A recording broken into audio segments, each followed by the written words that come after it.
خاملګرو دلته په جنازه کې یو بل ګډونوال سره راځو څه خبرې ورسره کوو ټول خو قاري صاحب هر کله درته وایم ستړي بشي مننه جزاک کوم ځای کې چې تاسو ولاړ یو دلته د مفتي منیر شاکر جنازه روانه ده الله. څه ګڼئ د دې مار څوک دي بیا د خلکو نه څه مطالبات دي ستاسو دا راته لږ وایه خپل نظر را سره شریک مونږ خو دا نظر د خپل ځاني مونږ خو وایو چې کم ځای کې معلم دی که نه دا زمونږ د سر تاج دی.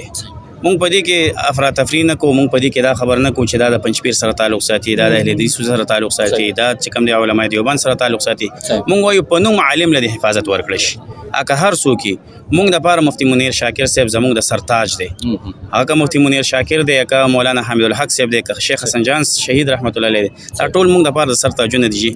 مونږ په دې کې فرق نه کوو الحمدلله. صحیح څه غوښتنه کوي د اعلی چارواکو نه یا صوبایي حکومت نه دغه شانې ځای په ځای باندې بمي چاودنې کیږي خو هغه ودرېږي نه پای ټکی ورته نه کېښودل کېږي بلکې هغه نور هم زیاتېږي. څه غوښتنه لرئ؟ مونږ غوښتنه دا لرو چې زمونږ کم مشران دي که هغه وزیر اعلی دی او هغه که وزیر اعظم دی پکار دی چې دی خو هر ځای کې د سکیورټي د دې حفاظت د علماو له ورکي مدارسو له ورکي عام اولس له ورکي دا خو دیو نه به تپوس کېږي الا کلکم راع و کلکم مسؤول عن رعیته. رسول الله صلی الله علیه وسلم فرمایي چې تاسو نه به د خپل رعایا په باره کې تپوس کېږي. پکار دی دی چې کوم دی سکیورټي ورکي دی مفتی صاحب چې کوم دی د دې نه سکیورټي غوښتې وه سکیورټي نه ده ورکړې.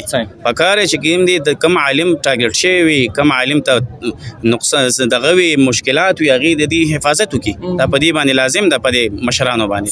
موږ د دې نه دا غوښتنه کوو چې زموږ علماو له تحفظ ورکوي. هغه علما کرام یا مختلف نظریو باندې ټولو باندې هغه تقسیم شوي دي څه پیغام هغوی ته ورکوئ؟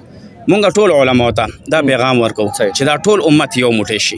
څومره علما کرام دي که هر مکتب فکر سره تعلق لرونکي دي ته زما دا پیغام دی چې راځئ ورورولي وکړئ اتفاق قایم کړئ او یو موټی شئ. که تاسو یو موټی شوئ نو په مونږ باندې بغیر غماز نه راځي. مونږ به چې کوم دی ځای په ځای نه شهیدان کوي. نو زما دا ټولو ته پیغام دی ټول امت مسلمه ته چې تاسو یو موټی شئ. ډېره زیاته مننه. جزاکم الله.